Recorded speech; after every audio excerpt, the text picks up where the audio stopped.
Hello everyone and welcome into the channel. My name is Brent, and in today's video we are going to be taking a look at the M1 Finance Dividend Portfolio, and we'll take a look at the Merrill Edge recap over the last few months. We'll take a look at some dividends and some options that we've been playing with. We really haven't made a video in probably over 2 months or longer. It says 2 months ago.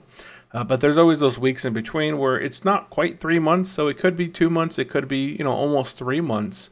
So it's been quite a while, and that's because we really haven't had a whole lot of activity in the market, right? Fed's been raising rates, the market's been trading kind of basically like this graph right here. It's kind of wacky all over, not really going upwards, not really going downwards. So there really hasn't been a whole lot of motion in the market, right? I've just been adding equity into my portfolio, but I really haven't been purchasing a lot. I've been doing a couple options, but this channel has been kind of inactive over the last few months, but we're going to be picking it up here shortly into 2023.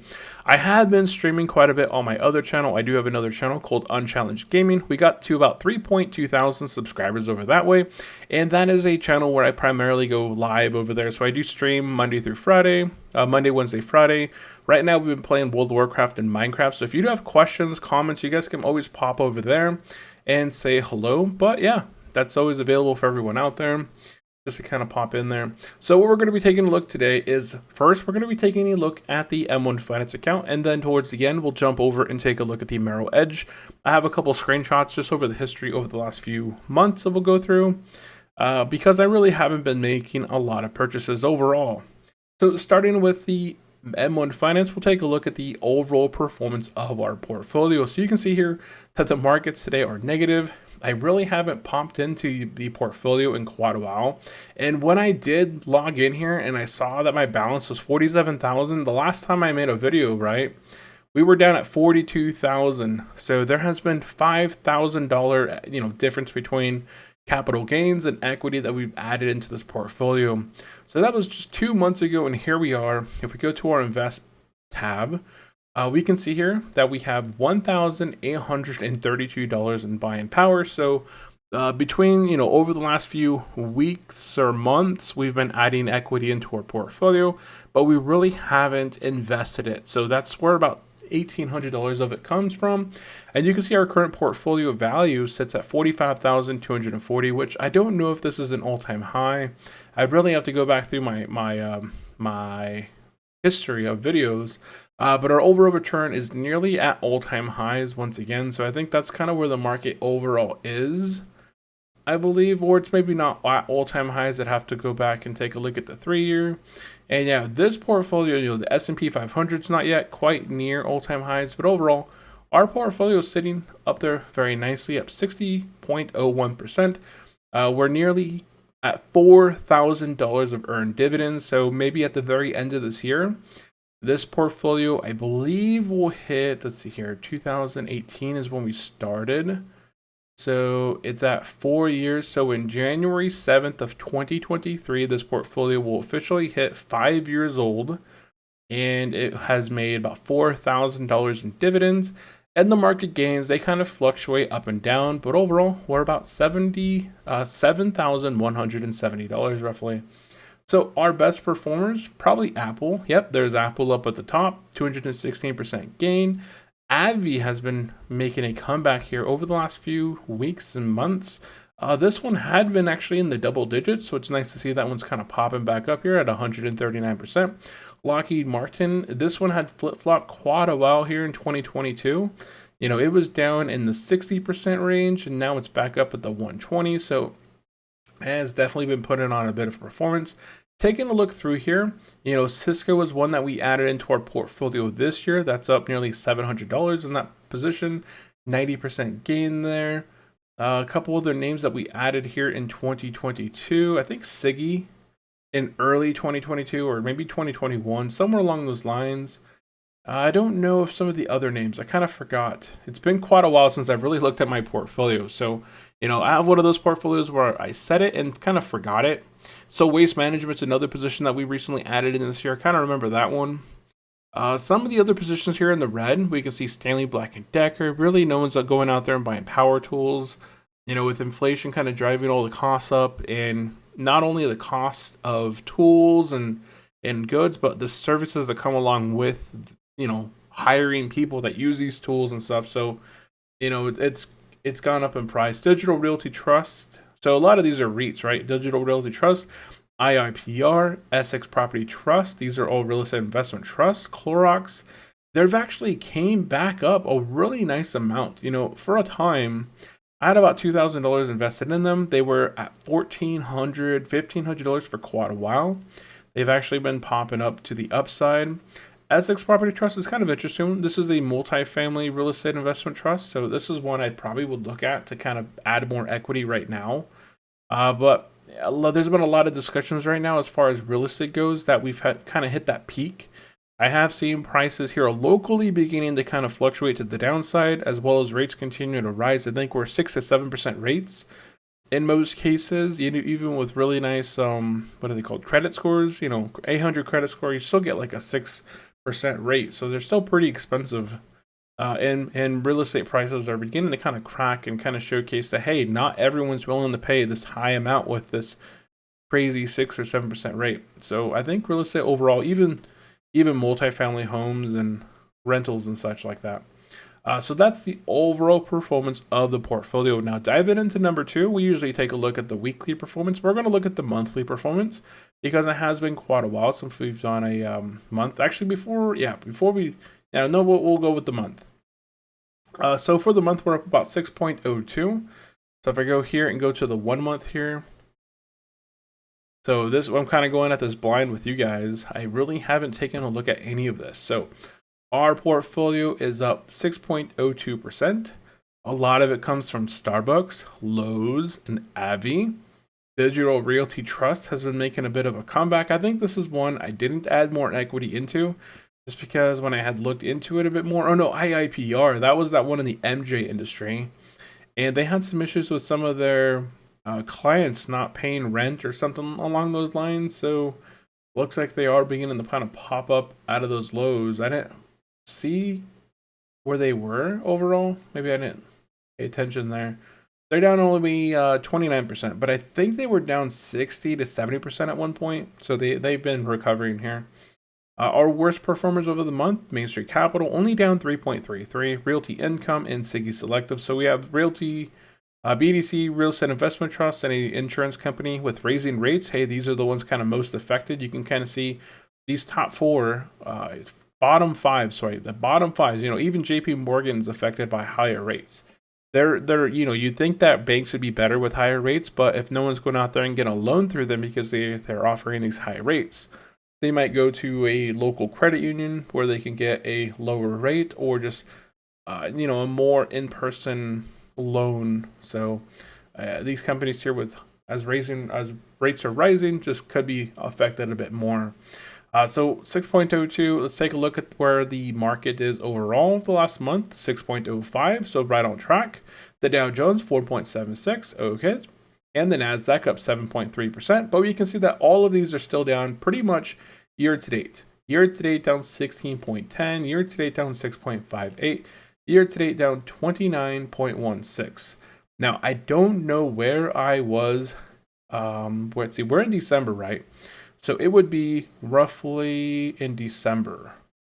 It would have been roughly almost a year ago, but probably not quite. So I think it would have been right around here. And yeah, here's our M1 Finance Dividend Portfolio weekly update. Stocks to buy December. So right around December, we were at 41,732. Now we have added, right? We have added about $6,000 of equity. So with the $6,000 of equity, we should probably be about 46,000, with no growth. And that's kind of where we're at. We're not quite at 46,000. So we're not at, I think we are slightly off of where we were. Actually, we can click right here at 1 year ago. I forgot that 1 year's there. So yeah, we can see market gain wise, we're still down market gains. We're down $923 from where we were 1 year ago. But our portfolio makes a little bit over $1,000 in dividends. So we've earned $1,225.98. And that has helped overcome that market loss. And we've actually had a return over the last 1 year. So overall, we're still down, I believe, a little bit in equity, right? But those earned dividends have helped a ton. And especially with the market being in the negative during the year, those dividends were able to have more buying power because we were able to buy back more companies at a lesser price, lower price. So that's where that is. Now, jumping into the weekly recap, let's take a look at the weekly. Now, this would have been probably a better video, more accurate for the weekly if I didn't record this on Monday. But here we are on Monday recording this, when on the daily, the portfolio lost 1.15%. So the weekly performance here is up 0.97%. You can see a lot of it comes from IIPR, 7.89% to the upside. Starbucks making a very strong recovery. That is a huge position now. Nearly $3,000 of equity in that position. Looks like that's my biggest position right now. Starbucks at $2,800. We have AbbVie in third for the week. Cisco popping back up. What is Cisco priced at right now? They're priced at where is their share price? Oh, yeah, here, $49.33. Okay, so not bad overall. I think at one point we did want to sell out of them. See where they are at the moment. Cisco, they're up at 59.14%. So they may have had some recovery since I was looking at maybe, liquidating them and reinvesting that equity elsewhere. So I just haven't made a whole lot of moves in here. So that's where it's at over the week here, 0.97. If we take a look at the SPY, it's up at a 0.88. If we take a look at the Dow Jones, 0.29, and the NASDAQ is at 1.72. So overall, I think we did really well. We outperformed the S&P over the last week. We've outperformed the Dow Jones. And we're not quite with the NASDAQ, but the NASDAQ is still down nearly 30% year to date. Whereas over the last year, if it wasn't for dividends, we would be negative, right? But we would only be down $923.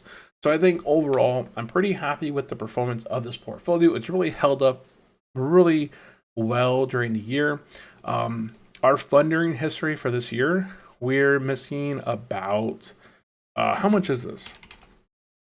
Every year we can add $6,000 in here, and we've contributed $5,617. So we really only have $382.96 in order to cap out and maximize our Roth IRA. So we have, this is the first official full week of December. So we have 3 more weeks ahead of us where we're able to add another $115 on a weekly basis and essentially max out our Roth IRA here for 2022. So let me know down in the comment section below, have you guys maxed out your Roth IRAs yet? I know I've been contributing to my Roth 401k at work, my Roth 401, my Roth IRA. Well, this is my wife's. So this is my wife's Roth IRA. And I've already maximized my Roth IRA early on here in 2022 over on Merrill Edge. Now, before we jump over to Merrill Edge, normally we take a look at the activity. And because I really haven't made any purchases over, say, the last probably 2 months, let's see if we take a look at the last time I purchased anything in here.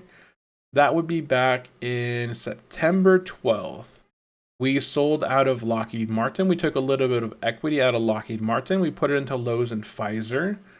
And that seemed to do well because Lowe's is up in one of the nicer performances. Lockheed Martin has popped up.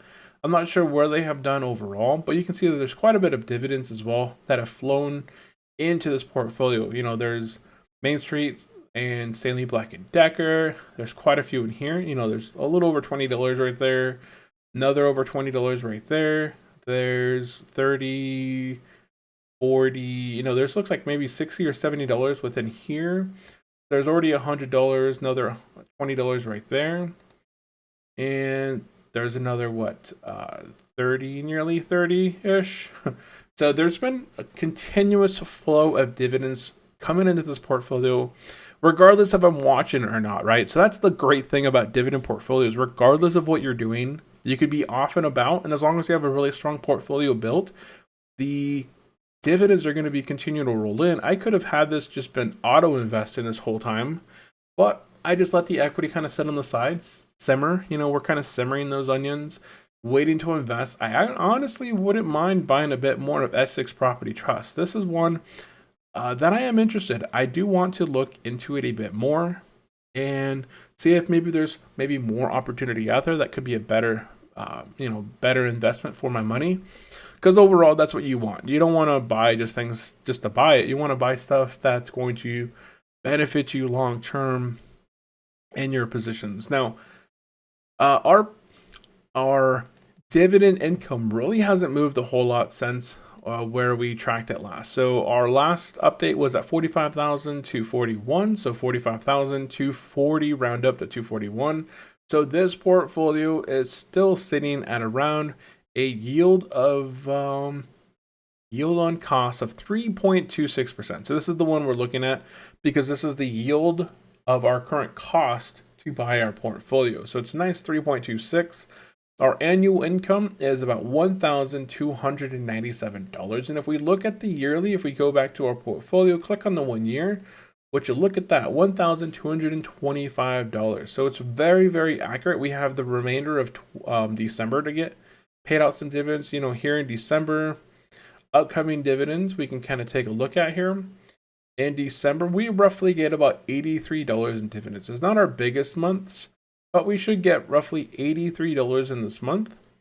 And we can see here that this should come from Avery Dennison, Johnson & Johnson, Lockheed Martin, Main Street Capital, Realty Income, Pfizer, Siggy Selective, Stanley Black & Decker, and Waste Management. So altogether, we should get about $82.70. So that could put us about that estimate, right, of 1,297. So we're almost hitting that annual income threshold.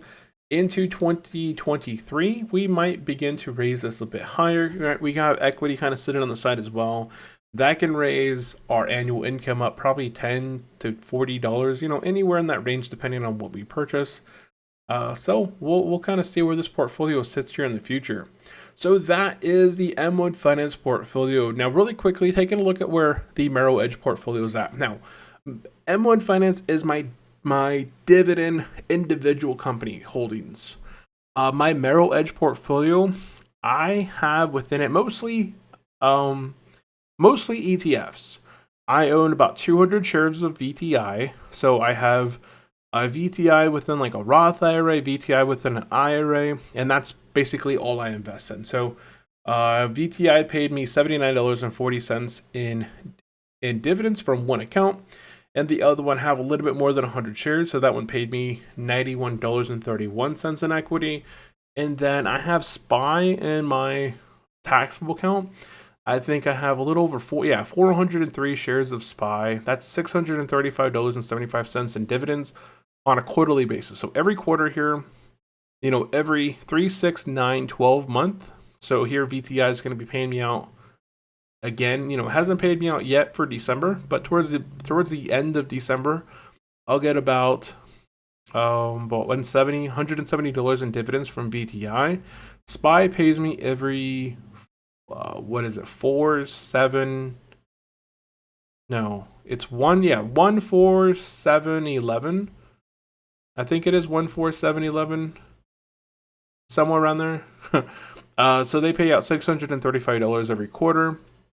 And then Apple. I don't know how many shares of Apple. Looks like I hold maybe 17 shares of Apple in this portfolio. I think it's about $3,000 of equity. I have to go look, but they only pay out $4. So not a big position. I really don't own a lot of big positions of individual companies over here, just because now that I've moved a lot of my equity into VTI or SPY, I don't own VU because I can own 100 shares of VTI a lot faster than I can of VU. If we look at the difference here, I go over here and go to my research tab and I try and buy VU. It's going to cost me $36,734 to buy 100 shares of VU. Whereas if I buy VTI, so let's just say 37,000, right? 37,000 to buy 100 shares of VU, whereas VTI, I can buy 100 shares of VTI for under 20,000. So here I can buy 200 shares. Where is it? My screenshots. Over here, I can just buy 200 shares of VTI with under 40,000 or just $40,000, right? And I can make dividends on that, and I can sell call options on VTI as I could with VU, and still make myself generally the same return. You know, VTI and VU almost move hand in hand. So it's just easier to collect 100 shares of VTI where I can still collect the dividend, I can still collect the growth, and I can sell options on VTI. SPY is a really nice one because they have multiple options per week. This is the main one you want to move into eventually. And that one, you know, you can offer quite a bit more options on SPY, and you do collect a nice, you know, semi-related yield on SPY. So that's the dividends that we've received over just the last few, 6 months that we've been in this portfolio. We really haven't done a whole lot since then. Some examples of some of the options that we do. So VTI, right? We have 200 shares of VTI. I sold a call option for $269 in premium, and then I sold another option for $267.34 in premium. You can kind of see the little differences there. I think I sold one for $270, the other one for $268, just because the price was kind of bouncing around. So it may have not been able to lock at $270, so I had to drop it or some sorts. But I sold the premium and collected about $550, somewhere around over $500 of equity. And then I sold a option sale. So I did sell a SPY option for $225. I purchased back an option on Tattooed Chef. I also own some Tattooed Chef in this account somewhere in the portfolio, but I don't really, it doesn't make a whole lot. Then I sold SPY call for $225. I purchased it back for $118. So I made about $100 of equity in there. I think that was a 4-day window turnaround. And then SPY, I recently sold SPY again for $601. This one's expiring. It doesn't show the expiration, but it's on December 18th, I believe, at $420. Yeah, right there. $420 is my strike price for SPY. If it hits it, then I do have to liquidate my 400 shares. But if it doesn't hit it, which I doubt it will hit, then I get to keep my premium, keep all my shares, and I could resell my options, my calls into 2023. And then VTI, these ones here that I sold the option on, I just repurchased them recently. They were only $10 and some change. So I made $257 here and $259 here. So a little over $500 of equity between selling this option and then rebuying it back. And this is probably I think a 2 or 3 month window right here. So it's not like it's quick. You're looking ahead and you're kind of, this is above my cost basis. So at 215, it's above my cost basis. So I'm not taking much risk there. It's above my cost basis. So if I did have to liquidate at 215, guess what? That's okay, because it'd be over my cost basis. So I'd make money on the sale and I'd make money in the premium.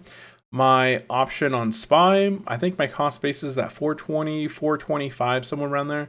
So I've already made money on SPY options. I'm already in the green for the year. So I really haven't made any losses in my portfolios this year. Everything overall has been well in green. And yeah, once SPY expires around the 18th of December, which is coming up very quickly, I'll just have all these options close out, and I'll kind of see where the Fed is. They're going to be raising rates again here in December. So after that happens, the market can be splishy splashy, and I can just make another call depending on where I see the market kind of moving over the next, week, 1 month, 2 months. We'll see where it goes. But that's what's going on over on the Merrill Edge account. So that is it for this video. Let me know down in the comment section below, what are you guys doing in your guys' portfolio? Have you guys been doing any individual stocks buying? Have you been doing any ETFs? Have you just been not buying at all? Have you been doing options? I'd be really interested to see what everybody has been up to. Let me know down in the community tab or below this video, right there. There's a comment tab, a comment section in this video down below. You guys can drop me comments, ask me questions. I get questions all the time that I do respond to. So if you do respond on any of my videos or on my community tab, or if I'm streaming, I stream at 10:15 Pacific time. So you just have to head over to my channel. I do have, maybe I don't have it here. I used to have like a load of notifications.